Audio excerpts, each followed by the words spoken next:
Club, l'émission des supporters des Verts en partenariat avec Active. Présentée par Keun. Bonjour à toutes, bonjour à tous. Bienvenue dans ce nouveau numéro du Synthé Night Club. Un numéro qui va être riche ce soir, qui va être très riche en informations. Si vous avez suivi un petit peu le week-end de votre club de cœur, vous avez vu qu'il s'est passé beaucoup de choses et il s'est encore passé beaucoup de choses aujourd'hui. Comme vous le voyez, j'ai mis un maillot de l'AS Saint-Etienne. Alors je suis sur un fond vert, donc c'est transparent, mais je me suis dit, bon bah voilà, un maillot transparent, un présentateur transparent pour une équipe transparente. Écoutez, pourquoi pas, ça peut faire l'affaire. Et du coup, ce soir, pour m'accompagner, je suis en compagnie de Benjamin. Bonsoir Benjamin. Bonsoir à tous, bonsoir Keun, et c'est hyper sympa de voir un emoji qui anime le Synthé Night Club. Je suis Rayman, il y a juste une tête. Et on est également en compagnie de Eric ce soir. Comment ça va Eric ?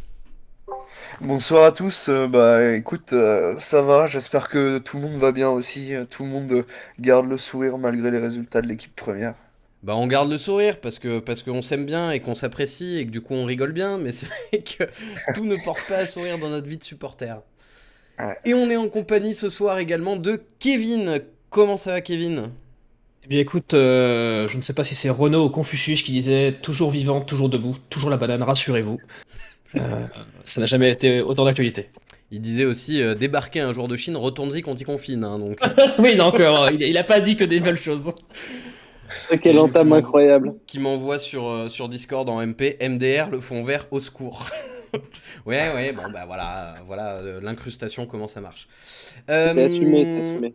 Évidemment, bonsoir à vous qui êtes là dans le chat. Si jamais vous voulez interagir avec nous, donner votre avis, évidemment, vous pouvez le mettre dans le chat. On vous lira avec plaisir. Et c'est Kevin qui est là ce soir pour faire remonter un petit peu vos observations. Ce soir au programme, on va parler bien sûr de la défaite contre Rennes 5-0, même si ça fait pas plaisir.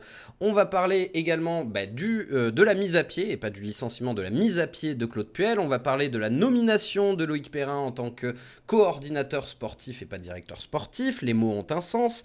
On va parler de la transition de coach entre Claude Puel et son successeur. On va parler bien sûr du successeur potentiel et on parlera aussi en fin d'émission du prochain match. Et on va commencer tout de suite avec le débrief de Rennes Saint-Etienne. Active Synthé Night Club, le débrief. Bon les amis, je vous propose qu'on aille vite. Qu'est-ce que vous en pensez ? Oh, On va aller très vite. on va aller très vite. Allez, alors petit tour de table. Est-ce que tu as trouvé quelque chose de positif dans ce match, mon cher Benjamin ? Aucune chose, rien du tout. Non, moi, ce que j'ai trouvé de très positif, c'est qu'on a appris que c'était parce que Moukoudi était blessé qu'on a pris 5 buts à 0. Donc j'ai été rassuré après la défaite d'avoir cette explication. Ok. C'est vrai que quand on cherche quelque chose de positif, on peut même pas dire les supporters, parce que les COP étaient fermés en plus ce match. Ouais. Il y avait quand même quelques ultras, on en rit point, mais non, c'était ironique, rien de positif dans ce match. Ok, bon, ça ne m'étonne pas.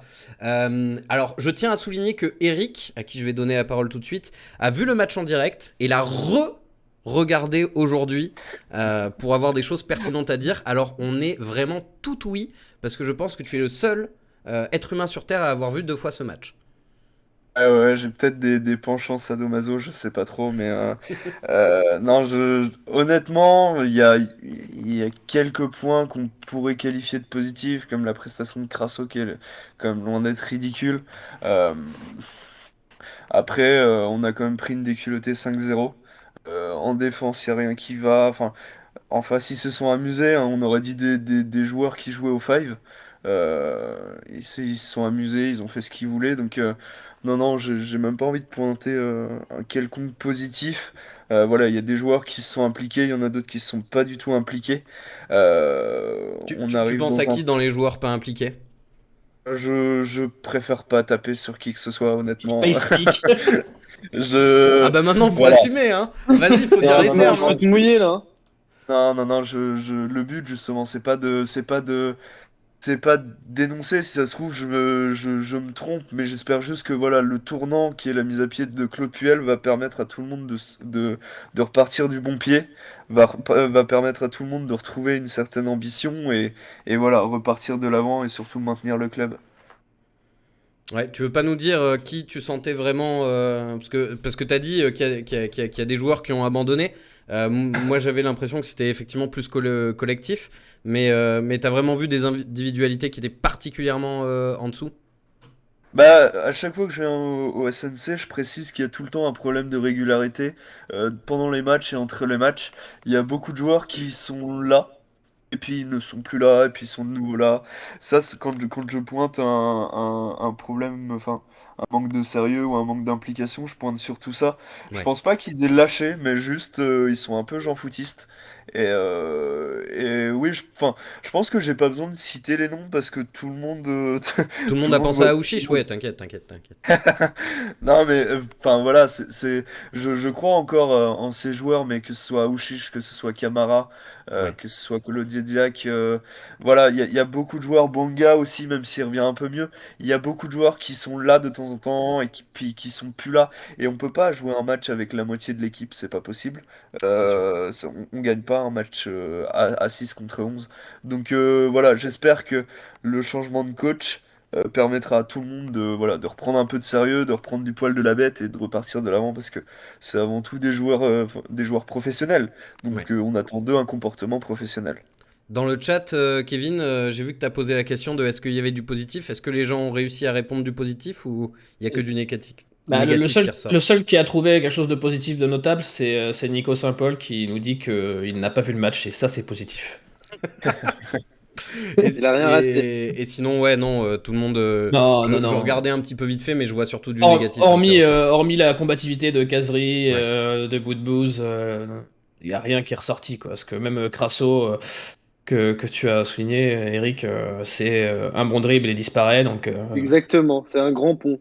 un grand pont, et c'est son palmarès de la saison, donc c'est compliqué. Voilà. Un grand pont, une passe ratée, et puis palmarès. Après, encore Enfin une bref. fois, on n'a pas si mal démarré le match que ça. À croire Non. que ce coup d'envoi où on balance le ballon dans les 20 mètres adverses, comme au rugby, Ouais. est plutôt efficace, hein. On réussit plutôt bien les débuts de match ces derniers temps. Là, faudra m'expliquer un jour aussi la théorie de on gagne des yards comme au football américain. Faudra m'expliquer ça aussi un jour. Je t'expliquerai, y a pas de souci. Par rapport à la tactique de Puel, c'est très logique. Ah, C'est Ouais, pas beau, mais bah, c'est très logique. attends, on peut peut-être prendre une minute et demie Bah oui, parce qu'on va si pas tu veux parler nous du en match, donc parler. vas-y. Alors, si vous voulez, ouais, non, il n'y a pas de souci. En fait, l'équipe de Claude Puel fait ça parce que elle est très efficace pour mettre la pression et pour récupérer le ballon très haut. C'est quelque chose qu'on fait souvent, on récupère le ballon très haut et on contre-attaque très très rapidement.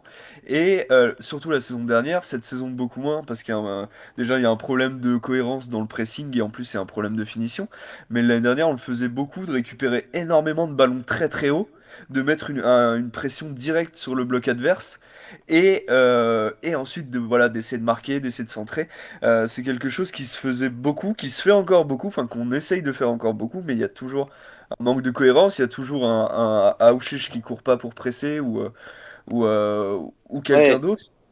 Et, Je, je, je comprends l'intention. Par contre, la mise en application est à revoir, franchement. Parce que moi, ce ouais, que je vois à chaque fois, c'est qu'on tape on tape le coup d'envoi en touche, on s'avance, effectivement, on essaye de mettre la pression pour récupérer le ballon, mais les équipes arrivent à ressortir le ballon facilement. Et en fait, ce qu'on a perdu, c'est une possession de balle. Voilà. ouais. Je suis pas fan de cette méthode. La saison dernière, on le faisait plutôt pas mal, donc ça fonctionnait bien. Cette saison, encore une fois, voilà, manque de régularité, manque d'implication, on le fait beaucoup moins bien. Voilà, on sait que on n'est pas capable de construire une action. Donc la meilleure tactique, ça reste encore de leur donner le ballon le plus proche possible de leur but et d'essayer de leur mettre un coup d'épaule pour le récupérer. Ouais. J'ai vu Ok. dans le chat John McEnroe qui disait bravo en tout cas pour le choix de vos photos. On voit un duel gagné par Masson. Ça n'a pas dû être facile à trouver. J'ai pris les photos officielles sur le site du club, hein, donc ils ont fait un pré-tri, hein. Tout va bien. Bon messieurs, ça fait 10 minutes qu'on en parle. On a une émission qui est assez courte, qui dure 1 heure. Je vous propose qu'on commence directement à parler de tout ce qui se passe autour du club Ouais. et pas du dernier match parce que j'ai malheureusement l'impression qu'on a déjà fait le tour, quoi. À moins que Kevin y ait eu des choses intéressantes dans le chat à rajouter sur le match. Non, non, les gens sont d'accord. Il y a pas assez de place dans les flops pour mettre tout le monde. Ok. Et puis il n'y a pas de top. Donc c'est compliqué. Ok, et ben écoutez, au moins c'est réglé. Du coup les amis, on va parler, pas du logo, non, comme je le vois, on va parler de l'éviction de Claude Puel, de sa mise à pied. Alors déjà, est-ce que l'un d'entre vous pourrait nous résumer quelle est la différence entre une mise à pied et un licenciement? Bah, Ça dépend si t'as le permis ou pas, ça. pour la mise à pied, c'est la manière la plus rapide de démettre quelqu'un de ses fonctions, parce que en gros, l'objectif, ça va être de soit se mettre d'accord avec Puel, enfin, il va falloir maintenant se mettre d'accord avec Puel sur les conditions de son licenciement, qu'est-ce qu'on va lui payer, qu'est-ce qu'on va pas lui payer. Voilà, c'est le temps de trouver un accord, on va dire, Ouais. financier sur les termes de son contrat. La mise à pied, elle est effective, elle est immédiate. Oui, voilà, on est d'accord, mais c'est vrai que c'est quand même bien de le préciser, parce qu'avec ce qui s'était passé aussi avec Stéphane Ruffier, les histoires de licenciement, de mise à pied, de renvoi, bref, c'est assez complexe, donc ça fait bien du bien de le rappeler. Alors justement, donc, Et ça implique aussi, je le rajoute parce que c'est important, ça implique aussi que le salarié est fautif. tout à fait, Donc on impute une faute à Claude Puel, faute donc professionnelle. on le met à pied à ce titre-là. Ouais. Donc on rappelle, hein, on va commencer par faire le bilan de Claude Puel, parce que mine de rien, ça fait à peu près 2 ans qu'il est arrivé. Il a dirigé 78 matchs, 75 matchs, si je ne dis Ouais. pas de bêtises. Il a eu 27% de victoires et une moyenne de 1,07 points par match. J'imagine que vous avez entendu passer cette stat parce qu'elle a été reprise un petit peu en boucle, mais c'est le pire coach de l'AS Saint-Etienne qui a dirigé 50 matchs ou plus. Est-ce que vous retenez que ce bilan chiffré de Claude Puel, ou est-ce que vous voyez quand même des choses plus sympathiques à retenir dans ces 2 années passées au club? Eric, t'en penses quoi? On est obligé de retenir le sportif parce que c'est un entraîneur, donc il est Ouais. censé ramener des bons résultats sportifs.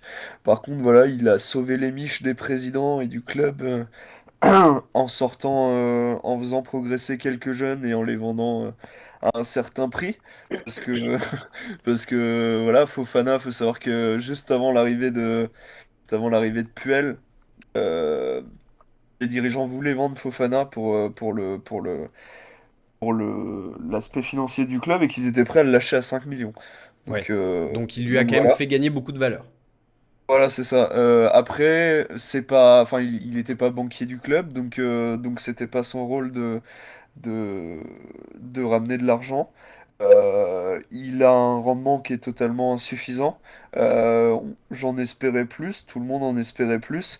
Il y a quand même une équipe qui est loin d'être ridicule. On a quelques joueurs de ballon, mais il y avait quelque chose qui était faisable. Après, voilà, c'est un entraîneur d'un ancien temps avec des manières de faire qui ne sont plus à la mode, parce que les joueurs maintenant sont plus des stars que des professionnels. Vous avez lu Euh, la chronique de Joss du jour? Non, désolé, je Non? m'excuse auprès de Non, Jess. Ah ouais, Max, il veille au Max, ça va bas. faire de la journée, hein. Non, parce que tu dis que c'est un entraîneur avec des méthodes à l'ancienne. Au début de sa chronique, Joss le compare à un enseignant à l'ancienne, avec la règle pour taper sur les doigts, qui n'écoute absolument pas ses élèves et qui délivre le programme de manière Oui, complètement bon, froide. Et c'est vrai que l'image est assez parlante, je trouve. l'image est assez parlante. Est-ce qu'elle est exacte? Je ne sais pas, parce qu'on l'a vu quand même Ça reste une sur image. certains Inside Santé où il avait l'air d'être plutôt proche des jeunes, un peu moins des anciens. Euh, mais voilà, c'est insuffisant. Il y aura quand même des arguments qui feront dire que bah, si la direction avait un peu mieux géré, ça aurait pu être meilleur. Il aurait pu peut-être avoir des recrues, bâtir une équipe à son image. Mais voilà, le fait est qu'au bout de 2 ans, il a pris 1,07 points par match. C'est totalement insuffisant. Donc là, on n'a plus qu'à croiser les doigts et à espérer trouver mieux que lui, ce qui me paraît quand même compliqué. Ouais. T'en penses Je, quoi, toi, je- Benjamin? Est-ce que tu arrives à retenir bah, d'autres choses que ce bilan chiffré? Écoute, je vais rebondir exactement sur ce qu'a dit Eric sur la fin de sa phrase. Pour moi, le bilan de Puel, c'est son bilan à lui, mais c'est avant tout le bilan de la direction Mm. et des récentes décisions prises par cette direction. Parce que la stat dont tu parles, on l'a tous vu aujourd'hui Ouais. dans différents canards quand on a appris la bonne nouvelle, le licenciement de Claude Puel. Et en fait, quand je m'amuse à regarder cette stat, du faible taux de victoire, du faible nombre de points acquis, on se rend compte que dans la liste des entraîneurs, eh ben, les trois entraîneurs, dont Claude Puel, qui ont le moins bon bilan, ben, c'est Ghislain Printemps, Julien Sablé. Donc en Ouais. fait, c'est les entraîneurs les plus récents de la Saint-Etienne. Tu enlèves de cette catégorie-là l'OVNI Jean-Louis Gasset, qui a sauvé le club et qui a eu des moyens pour porter le club très très haut, et qui a le meilleur bilan d'ailleurs de tous ces entraîneurs qui sont dans cette stade depuis 2004. Mais voilà, les plus mauvais bilans, ben, c'est les entraîneurs les plus récents qu'on a eu. Donc pour moi, ça traduit les mauvaises décisions de la direction. Et c'est avant tout cette direction bicéphale qui est responsable de la situation dans laquelle la Saint-Etienne se trouve aujourd'hui. Oui, Claude Puel, c'est que la face immergée de l'iceberg, quoi. Je, je, Exactement. je, Je vais même rebondir en disant que justement ces entraîneurs-là qui ont été choisis par la direction et qui du coup n'étaient pas du tout au niveau, on pourrait presque ajouter Oscar Garcia qui s'est justement barré par la grande porte au moment où Ouais. il avait encore un bilan plutôt positif. Et avant Alors après, ça, Oscar Garcia, c'est seulement 12 matchs, hein, tu vois. oui, non mais Il c'est faut ça. comparer ce qui est comparable aussi, mais voilà. Ah, mais c'est pour ça, je te dis, s'il était resté 15 ou 20 matchs de plus, bon, il aurait peut-être pas le même ratio de points, tu vois. Mais, Ouais, c'est vrai. mais bien avant ça, avec la nomination de Christophe Galtier, bah, ça a permis aux, aux présidents qui font pas beaucoup de bonnes décisions de pas en avoir à faire au niveau du sportif C'est vrai qu'ils ont été tranquilles pendant pendant un 8 ans. moment, hein. Ouais, Exactement. Ouais. Christophe Galtier leur a sauvé les miches pendant 8 ans quand même. Donc voilà. Enfin, Et pendant ce sans temps-là, Christophe Galtier, ça aurait pu être différent. ouais, et pendant ce temps-là, au lieu de bâtir un club solide, eh ben, on a laissé faire Galtier, on a regardé, on a applaudi en tribune présidentielle, et puis on n'a Ça. pas fait grand-chose. Et c'est ce qu'on est en train de payer aujourd'hui. Alors, j'ai vu, Kevin, que tu avais fait un sondage dans le chat. Est-ce que tu peux me donner les résultats, même si je les ai sous les yeux? Bien, écoute, il y a 82% des votants qui ont jugé qu'il était enfin temps de donner du repos à Claude Puel. Les 18% restants ne se prononcent juste pas. Ouais, Sont pas contre. c'est sans appel. Moi j'ai fait un peu le tour de mes potes. Enfin, je veux dire, même autour de vous, les gars, vous allez me dire si je me trompe, mais il n'y a aucune personne qui m'a dit, ah, on a viré Claude Puel, c'est dommage, il aurait fallu lui laisser encore un peu du temps. Ouais. Enfin, je veux dire, on est tous d'accord pour dire que c'est fini. Ça fait peut-être même bien longtemps que c'est fini. Mais là, enfin, Oui, quoi. c'est ça. Ça fait bien longtemps que c'est fini. Je rebondis un petit peu là-dessus.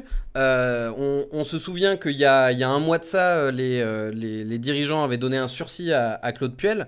Et au final, ce sursis a mis un mois à tomber. Est-ce que pour vous, la décision aurait dû être prise il y a un mois ou est-ce que ils ont bien fait d'attendre, de voir s'il y avait quand même, avec cette suite de matchs assez resserrés, une amélioration? T'en penses quoi, Eric?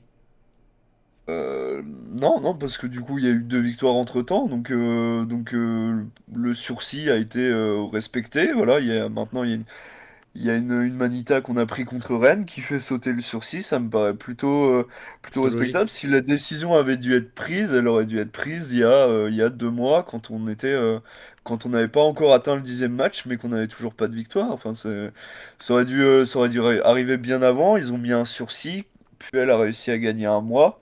Non, ça me paraît plutôt logique dans le processus, si ce n'est que bah, c'est un peu tardif. Enfin, le sursis aurait pas dû être donné à la 12e ou 13e journée, mais Ouais. un mois plus tôt, quoi. Alors, Écoute, tu sais, juste pour rebondir sur ce que tu as dit, Bernard Lyons de l'équipe, que je salue en passant, euh, explique quand même au début de son article sur l'éviction de Claude Puel. Alors voilà, après ça n'engage que lui et l'équipe, mais la lettre de renvoi de Puel était rédigée il y a un mois déjà. Oui, oui, oui, Donc je l'ai entendu ça. en fait, elle aurait dû être donnée il y a un mois. Je comprends Ouais. pas, je comprends pas. Enfin, on n'est pas en train d'écrire une lettre d'amour, les gars. Si on écrit une lettre de mise à pied, c'est au moment où on l'écrit qu'on la donne. Enfin, une fois qu'on a terminé de l'écrire, bien sûr, parce qu'il faut quand même qu'elle soit complète. Mais voilà, voilà, enfin, voilà, c'est n'importe Ouais. quoi. Alors, sur l'idée, je comprends. Après, quand tu donnes un sursis à quelqu'un, c'est que voilà, tu te prépares déjà à le licencier. Donc, le fait d'écrire la lettre en te disant, voilà, bah, j'ai ta lettre de licenciement, enfin, j'ai ta lettre de mise à pied. Je te donne quelques semaines pour me prouver que je dois la déchirer, que je dois la mettre à brûler, me prouver le contraire. Si c'est pas le cas, je te la donne. Et enfin, moi, ça me paraît plutôt logique dans le management. Et je Alors, t'avoue que moi, il y a un truc que j'ai du mal à comprendre, c'est que ça fait quand même un petit moment maintenant que la SS est soit 19e, soit 20e.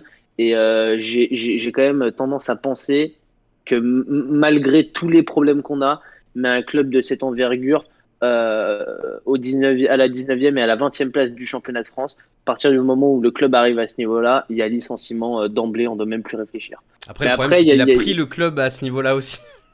Ouais, Oui, oui, c'est non, vrai. mais ouais. Mais je veux dire, c'est pas normal. Euh, enfin, pour moi, c'est pas Oh, normal et je pensais à un truc, mais j'ai oublié. Ok. Alors, je suis juste deux totalement petites d'accord. choses. Je viens de voir une question. Quid de son staff? A priori, son staff reste en place, hein, on n'a pas les moyens de virer 15 personnes. Et le prochain coach qui devrait arriver, d'après les premières informations qu'on a, devrait venir sans adjoint. Ça devrait être un homme seul. Bah, Évidemment, c'est à prendre avec beaucoup de pincettes parce qu'il n'y a rien d'officiel ouais. pour le moment. Juste, je vous écoute parler un petit peu depuis tout à l'heure sur le bilan de Claude Puel. Et j'ai entendu personne parler quand même du joli parcours en Coupe de France. Alors ça me fait un peu sourire de le dire parce que moi non plus j'ai pas envie de retenir ça, mais il y a quand même eu une finale de Coupe de France Ouais. où on a eu des émotions quand même, on a eu un joli parcours. Est-ce que ça vous lui accordez quand même une part de responsabilité à Claude Puel sur ce beau parcours en Coupe de France, ou est-ce que au contraire vous pensez que c'est uniquement une suite d'événements favorables pour l'équipe qui ont amené l'équipe jusqu'au Stade de France? Moi, je suis pas Euh, adepte quand l'équipe gagne, c'est grâce à l'équipe et quand elle perd, c'est à cause de l'entraîneur. Ouais, Il a forcément sa part de responsabilité dans c'est ce ce que je me joli dis aussi. parcours. Ouais. Après, c'est anecdotique. Enfin, on est quand même en souffrance en championnat. Ça a été quelques matchs de bonheur.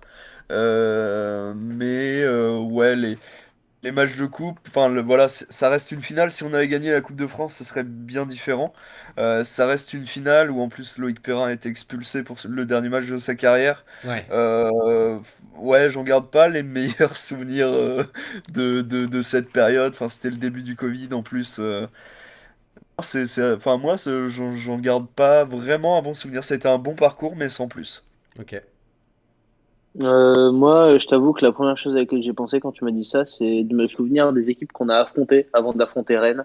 Il me semble qu'on n'a pas affronté des grosses équipes sur ce parcours-là. Donc en Ah fait, bah, on n'a pas affronté que des cadors, sinon on n'aurait pas atteint la finale, oui, c'est sûr. ouais, je me souviens plus. Alors, s'il y a des mecs dans le chat qui se souviennent, qui peuvent nous redonner les équipes, parce que j'arrive pas à le trouver en parlant, mais des équipes qu'on a affrontées, il me semble que, ouais, Épinal, voilà, on a affronté des clubs en Bah, bois, des clubs Épinal, où on a amateurs. recruté, on a pillé Épinal. Jean-Philippe Hein. Crasso, ouais, voilà, Paris, Monaco. Ouais, il y a eu Monaco. On a éliminé Monaco. Ouais, bah écoute, merci Puel pour la finale de Coupe de France. Effectivement, c'était un moment sympa Ouais. à côté de l'horreur qu'on vivait au quotidien, quoi. Je dis l'horreur, j'abuse peut-être un peu, mais c'était quand même pas la joie de regarder les SS tous les week-ends. Et je rajouterais à ce que je disais précédemment qu'en fait, il y a aussi cette logique du salaire de Puel à payer. Peut-être que c'est aussi pour ça qu'on laissait passer le temps, qu'on laissait le temps s'écouler, si tu veux, pour avoir Tout moins à fait. d'indemnités à payer. Mais encore une fois, c'est dramatique. T'as un club qui est 20e, et puis toi, tu te dis, les gars, on va gagner un mois quand même, parce que ça fait 225 000 euros en moins. C'est quelque chose. Bon, bref. Là où il relativise un petit peu, c'est que Claude Puel l'a dit plusieurs fois, et je trouve ça assez triste dans notre championnat, c'est que tu vois, tu gagnes 2 matchs de suite, tu te retrouves à 3 points, je crois qu'on était à 3 points du 13e après notre victoire contre 3. Donc ouais, il y avait pas urgence, la place est pas belle, on la mérite pas, on mérite beaucoup mieux, et il y avait pas urgence au niveau des points. Je pense que c'est ça surtout qui a été analysé par les dirigeants. Ouais. Après, faut pas faire l'erreur de penser que on n'est pas très loin, hein.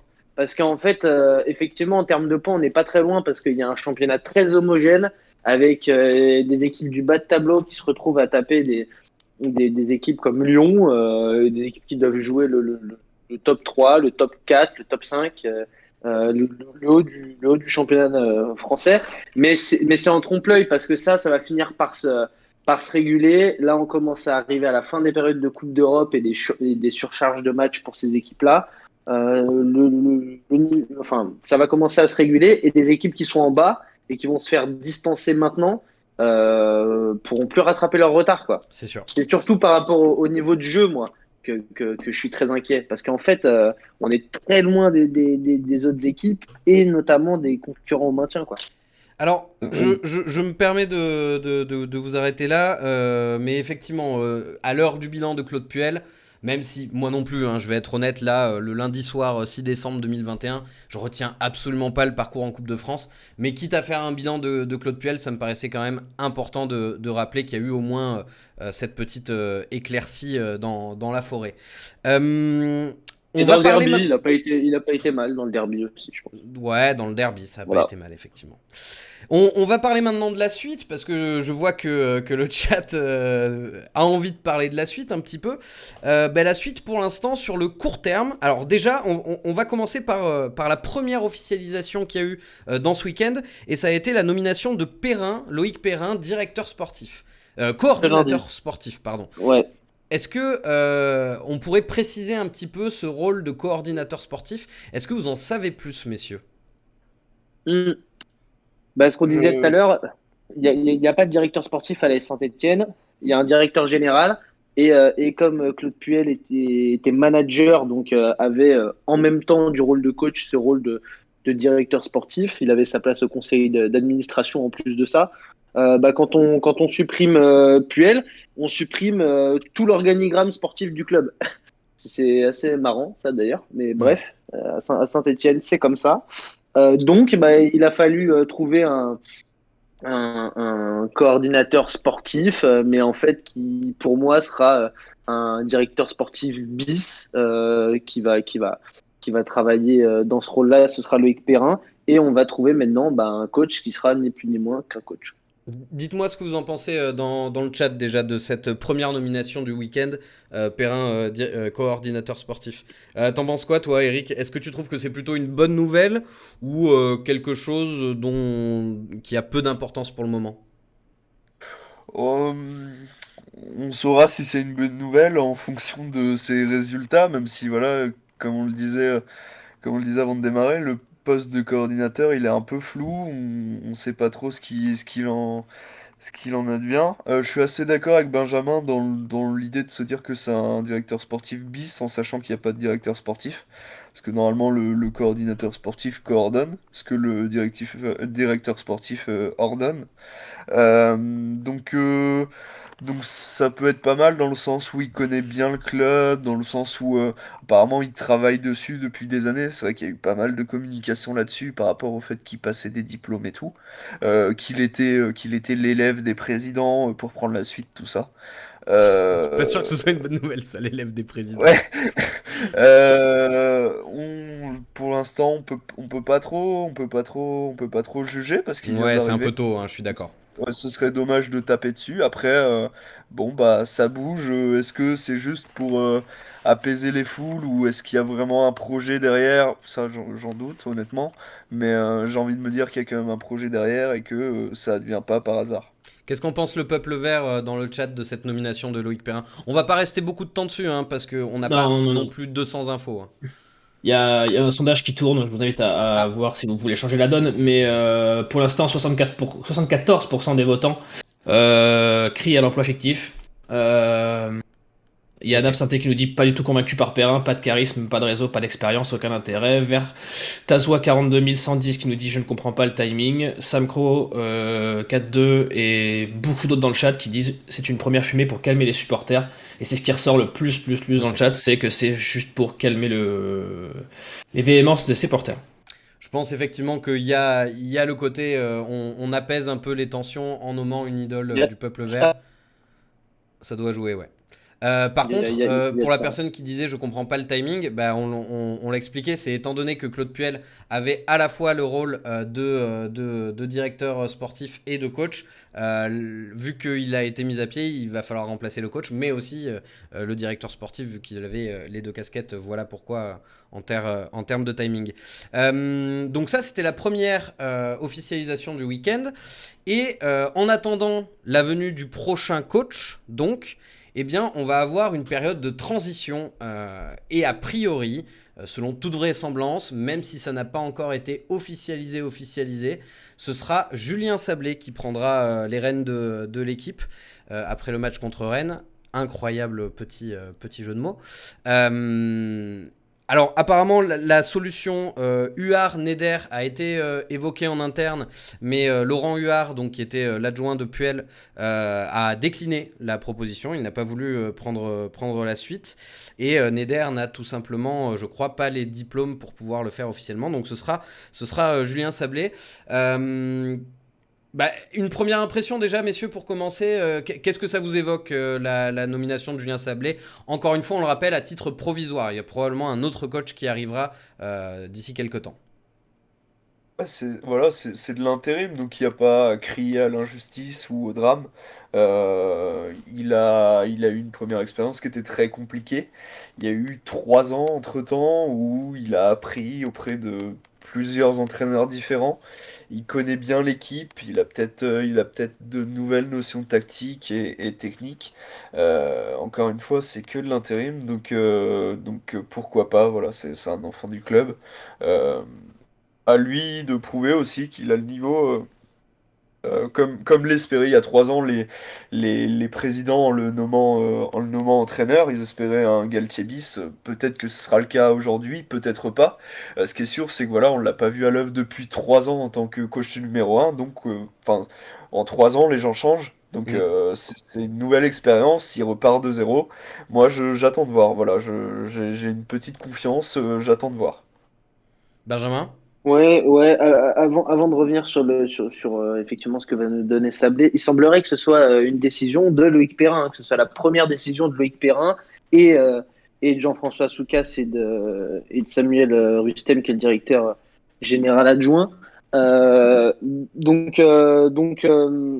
Julien Sablé, il reste pas sur une super expérience quand il avait déjà C'est le été moins qu'on puisse dire. intérimaire avant l'arrivée de Gasset. Ouais, c'était 6 matchs, 0 victoire.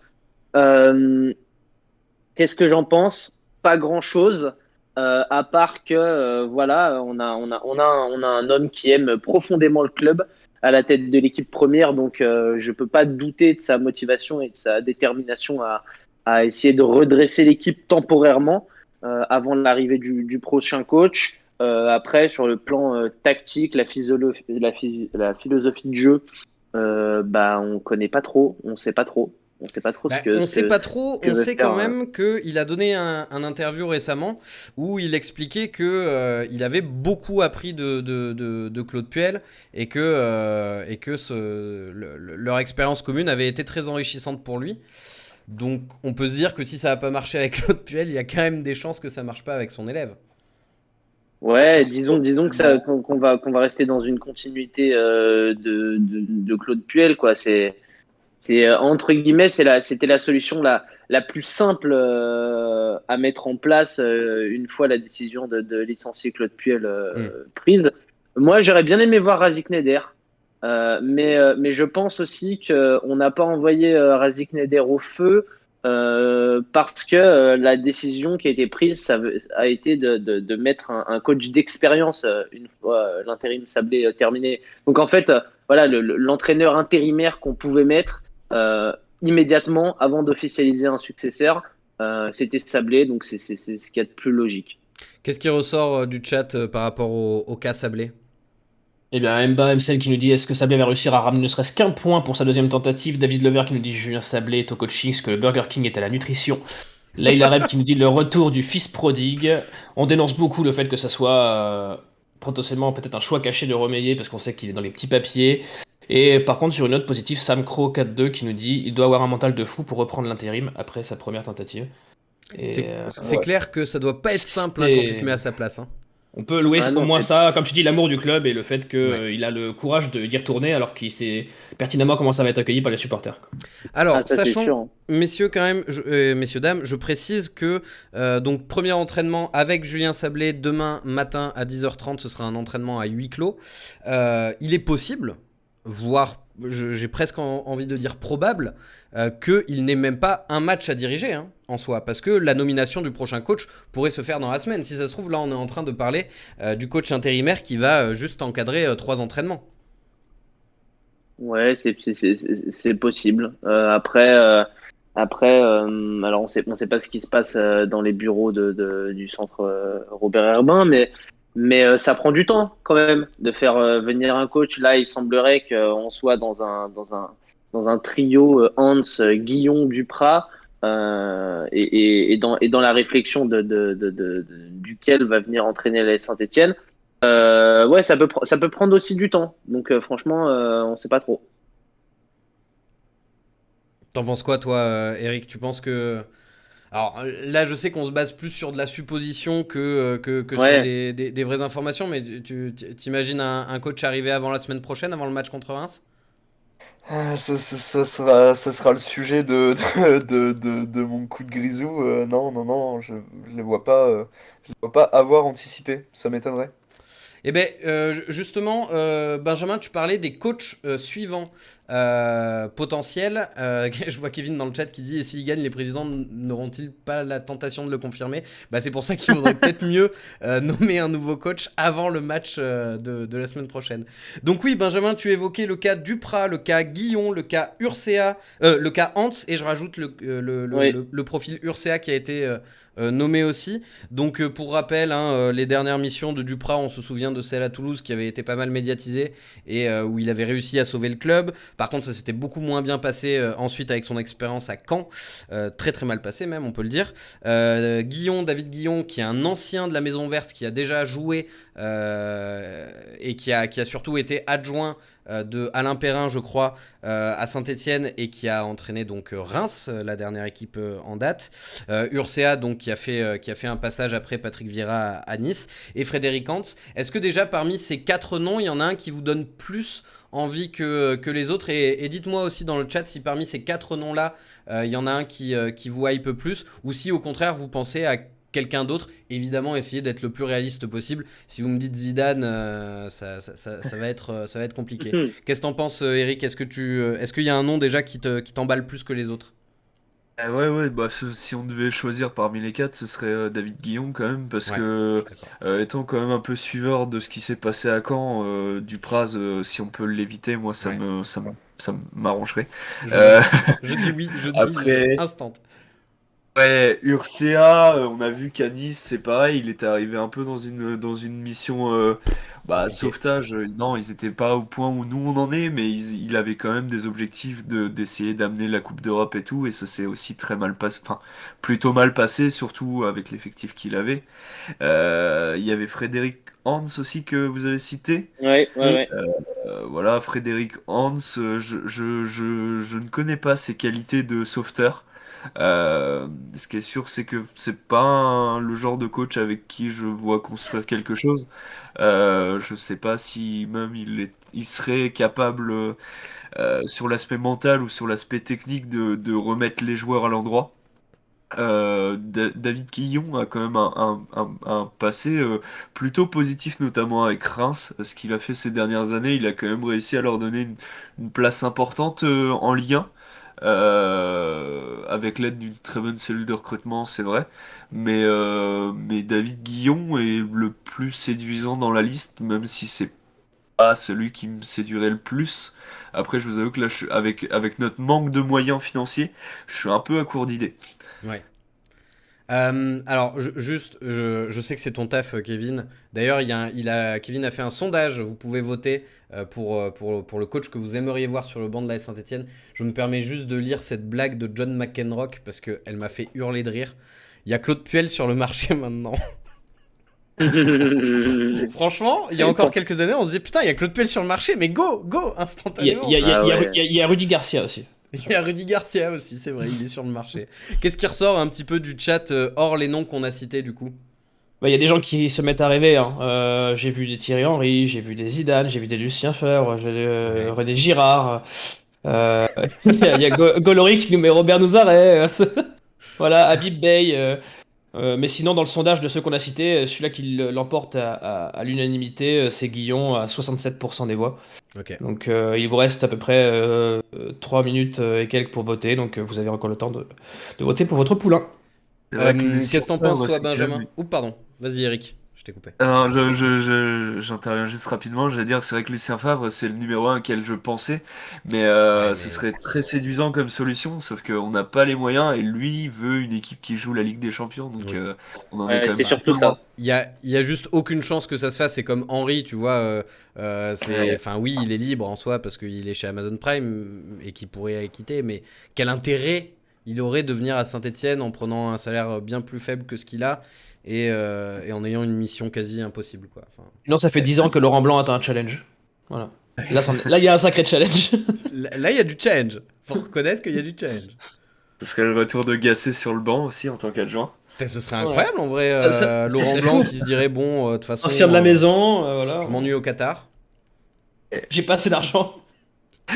Non, qu'est-ce que t'en penses, toi, Benjamin, parmi les noms qui ont été évoqués? Et je me permets de t'en rajouter un dans la liste Ouais. des noms évoqués, parce que alors, je l'ai pas vu sur le chat, mais je l'ai vu passer en photo d'un article tout à l'heure. Mhm. Hervé Renard, qui est actuellement en poste avec l'Arabie Saoudite, je Ouais. crois. Ça m'inspire pas bien plus. Je le rajoute Non, comme ça peut te donner une idée. Non, mais c'est marrant, mais tous les entraîneurs qu'on cite, là, ils se ressemblent un peu tous, hein. C'est vrai. Moi, je vais pas être très original, effectivement, comme le chat, comme Eric, c'est David Guillon qui me plaît le plus. Et je suis allé regarder rapidement sur Transfermarkt le bilan par point par match de chacun des entraîneurs. Et effectivement, Guillon, c'est celui qui a le meilleur bilan et de loin, il est enfin, il a 1,6 par match, donc ce qui est un super bilan quand il était à Reims. Moi, je préférerais que ce soit lui. Après, je pense que ce sera Pascal Duprat parce que ça fait un moment que Roland Romeyer et que la direction de Saint-Etienne pense à lui. Ils ont Je me failli permets de te faire. couper une mini Ouais, parenthèse. Effectivement, Pascal Duprat, faut se souvenir aussi que Jean-François Soucas, qui est actuellement un peu ouais, le capitaine au club en ce moment, il était à Toulouse quand Pascal Duprat avait sauvé Toulouse. Donc ils ont des c'est ça. souvenirs communs et une expérience commune. C'est ça. Donc en fait, dans l'idée de la mission maintien, je suis quasiment sûr que ce sera lui qui sera retenu et qui sera le coach de l'AS Saint-Etienne. Moi, je préférerais Guillon parce que au-delà de la mission maintien, moi, ce dont je me souviens de lui à Reims, c'était quand même une sacrée stabilité défensive, peu de buts encaissés. Ça nous ferait quand même vraiment du bien de retrouver ça. Et même, je dirais, pour la suite, j'ai pas de mal à m'imaginer David Guillon entraîner l'AS Saint-Etienne, dans le cas où, bien sûr, ça se passerait bien et dans le cas où on se maintiendrait. Mais voilà, ça me ferait, enfin, ça me dérangerait pas d'avoir David Guillon à la tête de l'ASS Ouais. sur la saison suivante, par exemple. Alors que je sais, c'est ce que je me dis, mais Pascal Duprat, ouais, ok, s'il nous sauve, mais la saison d'après, enfin, il y aura rien de fait, il y aura Ah, il rien de donne pas plus envie la avancé, saison quoi. d'après. Non, elle donne pas plus envie que Bon, celle qu'on va vivre, quoi. de toute manière, là, Donc faut partir voilà. du principe que le coach qui va être nommé, a priori, c'est pour pas longtemps, parce que quoi qu'il arrive, si le club est Oui, vendu, il y a 99,9% de chances que le futur acheteur ne garde pas le même coach, à moins d'un exploit. Le sondage est terminé dans le chat, Kevin? Oui. Alors, qu'est-ce que ça a donné? Eh bien, 67% pour Guillon, 25% pour quelqu'un d'autre qui n'aurait pas été cité ce soir, 6% pour Dupraz, 2% pour Hans et 0 pour Urcea. Et je pense même que j'ai vu passer dans le chat tout à l'heure, et c'est même sorti sur le Twitter de Mohamed Toubachter qu'on avait reçu ici, qui avait dit que Guillon c'est un très bel entraîneur pour reconstruire et qui resterait même en cas de Ligue 2 si la Ligue 2 venait arriver. Ouais. Ok. Parmi les autres, du coup, les 25% de autres, il y a des noms qui sont venus un peu plus que d'autres dans le chat. Oui, mais les autres, c'est des rêveurs. C'est bien souvent, c'est les rêveurs, c'est les Laurent Blanc. J'ai vu, oui, Habib Bey, je l'ai dit tout à l'heure, René Girard. Ça, c'est des, Bibo, Michael voilà. Landreau, Vincent Ognon. J'ai vu Vincent Ognon, j'ai vu Michael Landreau aussi. Alors, je pense que les gens qui ont cité Michael Landreau n'ont peut-être pas vu son passage sur un banc. Mais voilà. Bah, Vincent Ognon, c'est vrai que ça fait partie. C'est un ancien de la SSE. C'est un peu une solution à la sablée, quoi. Donc, Très, très étonné pourtant que personne ne cite Jean-Luc Gasset dans le chat. Donc, ça veut dire que Ah, oui. l'amour n'est pas resté. Et Alors, personne n'a cité Laurent Batles, qui pourtant est en difficulté à 3. Et bon, voilà. ouais, On mais sait pour que- l'instant, il est en difficulté à 3, mais il est surtout en ouais, poste à 3. Oui, non, mais ouais, mais voilà, je peux mais pas. ça pour dire. Non, mais le chat, je sais que le chat l'adore, donc Oui, que personne ne le Ouais, cite, c'est vrai que c'est vrai. c'est bizarre. c'est un peu tard. Mais c'est vrai que Jean-Louis Gasset, j'ai vu passer ça dans la journée et j'ai fait les bons souvenirs me sont revenus tout de suite. Mais faut pas oublier comment est-ce qu'il est parti de la Ouais. SS, la relation, enfin les déclarations de part et d'autre. Puis ça fait Donc ça 2 ne ans se que tout le fera pas. club lui crache dessus, quoi, Agacé. Donc, Ouais, revenir ouais. dans ces conditions-là. Cette fois, il Et- aurait pas la chance d'avoir un mercato XXL, en Ouais, plus. en ouais. plus. Non, non, c'est impossible. Et ouais, Ognon a fait le taf à Metz. Pendant Ouais. qu'il. Après, Très bel intérim. Ouais. ouais, c'était. On rappelle qu'il y avait quand même Antonetti dans l'oreillette et ça se passe pas bien en ce moment pour Metz. Il est 21h47, les amis. Alors, ouais, je me permets juste, je viens de voir passer Sagnol dans le chat. Sagnol, il est en poste, il est sélectionneur. Alors, attendez, petit quiz, sans lire le chat, les amis. Il est sélectionneur de quelle sélection, Sagnol? Seulement aucune idée. Je sais plus du tout. Je crois C'est que un c'est une pays nation d'Europe de africaine. l'Est. Ah non, d'Europe de l'Est. Ah, attends. Roumanie. Non, pas Non, la Roumanie. Mais qu'est-ce qu'on gagne? Parce que alors, Alors, non, mais toi, moi, t'as le chat, Kevin, donc. Ah, je moi viens de le voir. au hasard, hein, au hasard, je dirais la Géorgie. Ouais, ouais, c'est la Géorgie. Vraiment au hasard total. Hein. Ouais, mais Ah, tu nous as putain. bien mouché là. Là, tu nous as bien mouché. Je m'y Bon, les attendais pas à amis, celle-là. sur ce, je pense qu'on va passer à la partie suivante. Donc, pour rappel, on a parlé donc du bilan de Claude Puel, on a parlé de la nomination de Loïc Perrin en tant que coordinateur sportif, de la transition qui devrait être courte. Hein, je rassure les gens du chat qui s'inquiéteraient. Normalement, Sablé est là pour peu de temps. Même moi, j'ai tendance à penser qu'il y est même pas pour une semaine. On va passer maintenant au coup de grisou, parce que Eric avait envie de passer un coup de grisou, et je lance le jingle, et puis je te laisserai nous expliquer de quoi il retourne. C'est parti. Active Synthé Night Club. Le coup de grisou. Le coup de grisou de Eric. J'ai mis une photo de Roland Romeillet et de Bernard Cayazzo, si ça ne te dérange pas, pour illustrer tes propos. À toi Ils l'honneur. Non, sont c'est beaux. parfait, c'est parfait. Je vais vous faire un coup de grisou qui sera une ode à la culture de la loose qui règne à Saint-Étienne depuis fort fort longtemps. Voilà, Saint-Étienne, c'est quand même un club qui a le plus gros palmarès de France, 10 titres de champion de France, qui a été repris il y a une vingtaine d'années par ces deux messieurs qui nous ont sauvés à l'époque, faut le reconnaître, mais qui, depuis leur arrivée, ont toujours fait les choses au dernier moment. Ça a toujours été des solutions court-termistes. Voilà, ils ont dû tirer la sonnette d'alarme au moins une dizaine de fois depuis qu'ils sont arrivés. Ils ont fait des choses qui se sont avérées être bien, plus par chance, je pense, que par réel talent ou par inspiration. La nomination de Galtier en fait partie.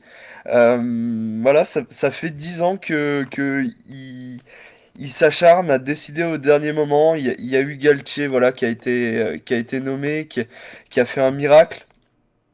Ensuite, il y a eu l'arrivée d'Oscar Garcia, arrivé, je le rappelle, mi-juin, donc 10 jours avant la reprise, ce qui est extrêmement court pour un entraîneur pour préparer son arrivée. Ensuite, il y a eu Julien Sablé qui a été nommé en espérant que ça fasse un Galtier bis. Il y a eu Gasset, où encore une fois, c'est une solution d'urgence en se disant, bah, on balance des millions et on espère que ça va bien se passer et qu'il va réussir sa mission. Il l'a très bien réussi. Il l'a très bien réussi, mais ils n'ont pas pensé à l'après-Gasset. L'après-Gasset, ça a été Ghislain Printemps. Encore une fois, c'est une idée très court-termiste. Parce que si on connaît un petit peu le football, on sait que Ghislain Printemps, malgré toutes ses qualités humaines, c'est pas un très bon entraîneur en tant que numéro un. Donc forcément, ça allait se casser la gueule. Mais ça, ils y ont pas pensé parce qu'à chaque fois, ils pensent avec une vision court-termiste.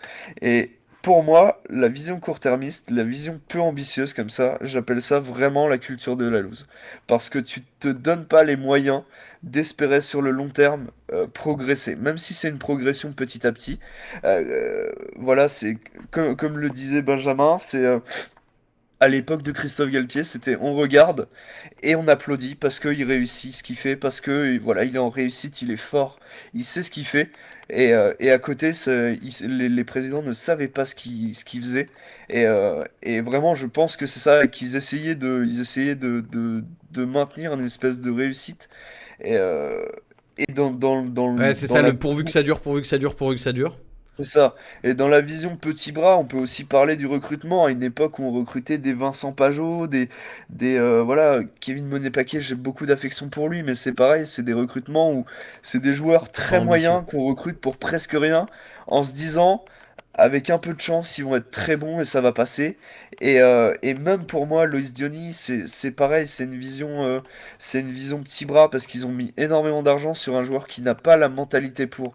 Ils se sont pas donné les moyens d'étudier les joueurs qui recrutaient en se disant sur le long terme il va nous apporter, si on est en difficulté il va nous apporter, dans tel contexte il va nous apporter.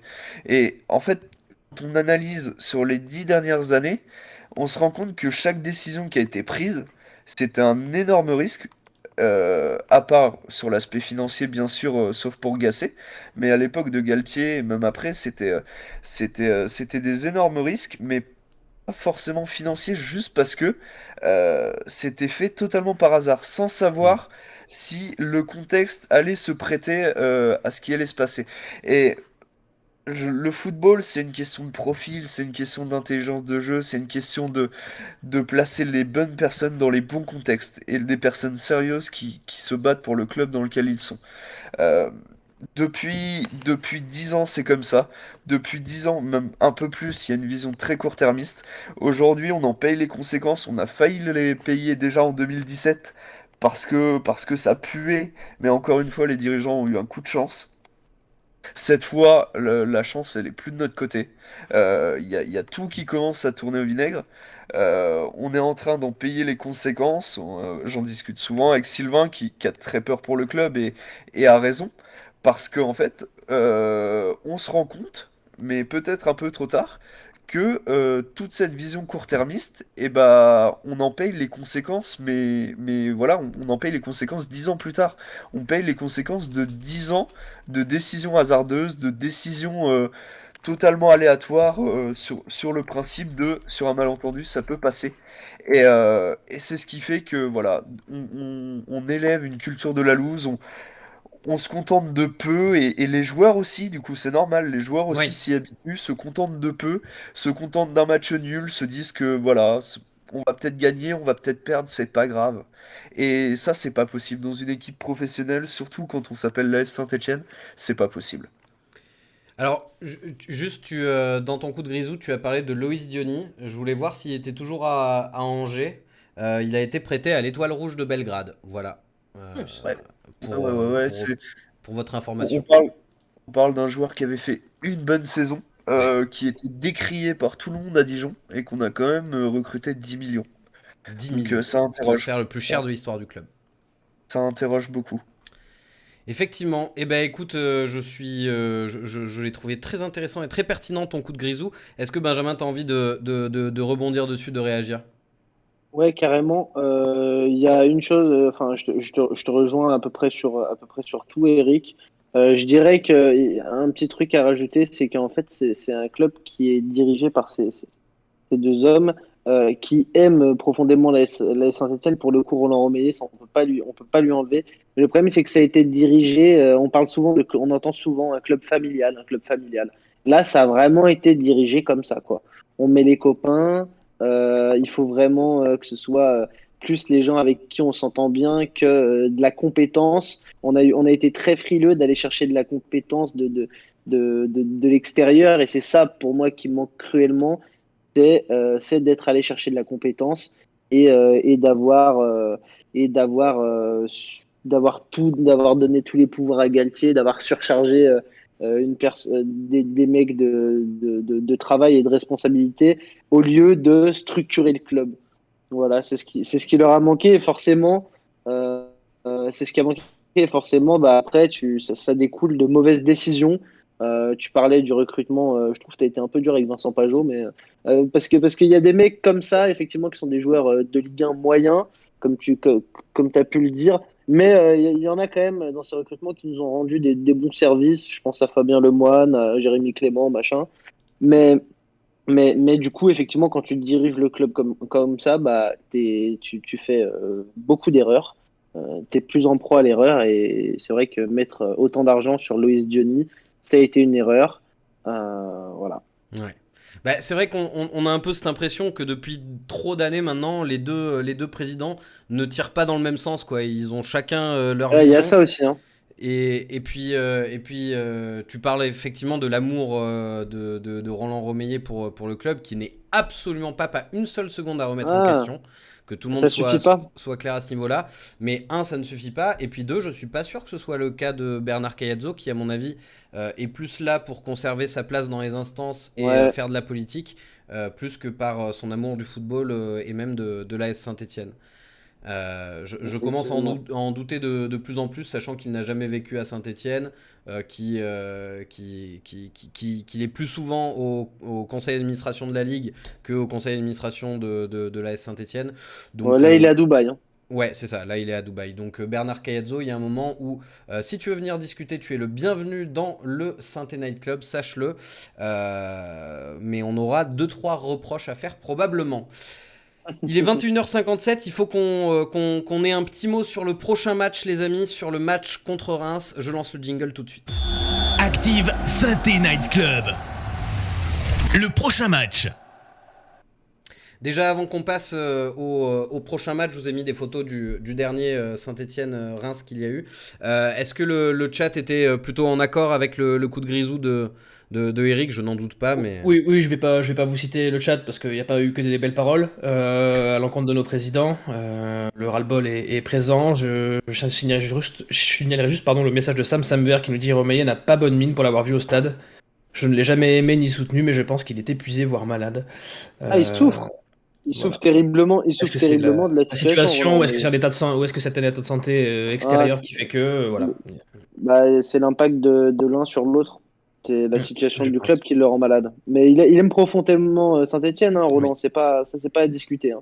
Ah, mais Bon, on ne souhaite aucun malheur, ça c'est certain, aux hommes, quels qu'ils soient, qu'on soit d'accord ou pas avec eux. certainement pas. Ça ne grandit personne de souhaiter du mal aux gens. Le prochain match, c'est donc contre Reims, ce sera la semaine prochaine, je crois qu'il est programmé le samedi. Bon, pour l'instant, à l'heure actuelle, ce sera Julien Sablé qui sera aux commandes.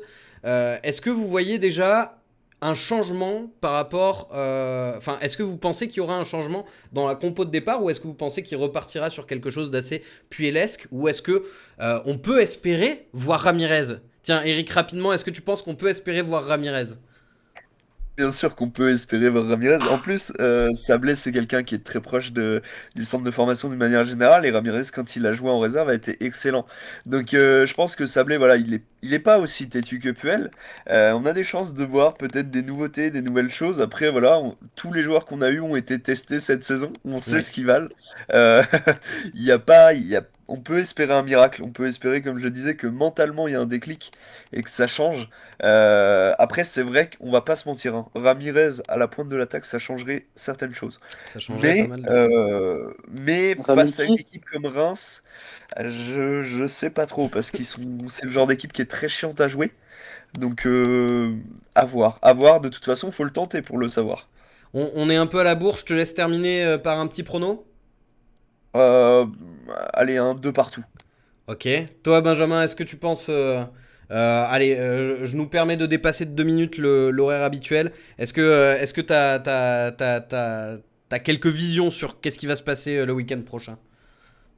Malheureusement, j'ai pas de vision. Ce que je me dis, c'est que ça va être la même base au cage, certainement la même base défensive. Un changement de Au capitaine milieu, peut-être? peut-être le brassard à Wabi Kazri. On a vu que c'était lui qui en héritait quand Madi Camara sortait ou machin. Donc peut-être la sortie d'Adil Aouchiche du 11 aussi, voilà, qui jouait face à Rennes. Ça me paraît très logique. Maintenant, entre Ramirez, effectivement, qu'on n'a jamais vu, et Crasso, dont on a loué un petit peu les mérites en début d'émission. Je sais pas. J'aime bien Crasso, moi. J'aime bien Ok. Crasso avec Kazri, mais effectivement, voir Ramirez, ça me dérangerait pas. Et un petit prono? Et un petit prono, on ne gagnera pas à Reims parce que Reims est très très bon derrière, ça défend bien. Je pense qu'on arrachera le nul tout au mieux et sinon qu'on perdra. Ok. Qu'est-ce qu'en pense le chat? Est-ce qu'ils ont un petit pronostic? Ils voient plutôt une défaite, une victoire, un Bien. match nul, L'audience est un tiraillée. forfait? On voit 32. C'est quasiment équivalent. J'ai 35% pour une défaite, 30% pour un nul et 35% pour une Ah victoire. ouais, c'est serré. C'est très très serré. On sent que les gens sont complètement perdus sur ce que va devenir la S Saint-Etienne. En tout cas, moi j'ai hâte de voir à quel point Oscar Garcia va vouloir nous enfoncer la tête sous l'eau. Tu dis combien toi à Mais titre que... personnel en termes de pronostic? Je pense qu'on se fait allumer. Ok. Voilà. Non, Ok. parce qu'on peut C'est toujours tout à fait espérer transparent. le déclic, tu sais, le fameux Oui, oui. électrochoc. À Le mon avis, déclic c'est à ça que n'interviendra poussent les gens pas. qui ont voté J'annonce pour que la le, victoire. le déclic n'interviendra pas avec Julien Sabé qui était déjà dans le groupe, donc il peut pas, l'électrochoc ne peut pas intervenir comme ça. Merci Kevin, merci Benjamin, merci Eric, merci le chat. C'était une émission très sympathique, j'ai beaucoup aimé la présenter. J'aimerais qu'on termine quand même cette émission en ayant une petite pensée pour le groupe Saint-Évillard et la famille de Julien Dorel, qui est un supporter de l'AS Saint-Etienne, qui est décédé aujourd'hui. Voilà, une pensée émue pour sa famille, ses amis et son groupe de supporters. On s'arrête là pour aujourd'hui. Merci à tous d'avoir suivi cette émission. Merci à Active, la radio des Verts, notre partenaire. Et puis on se retrouve très vite parce qu'il va y avoir beaucoup d'animations dans les jours qui viennent. Allez, salut tout le monde. Ciao. Salut Bonne à soirée, tous, merci. bonne soirée. Gardez le sourire.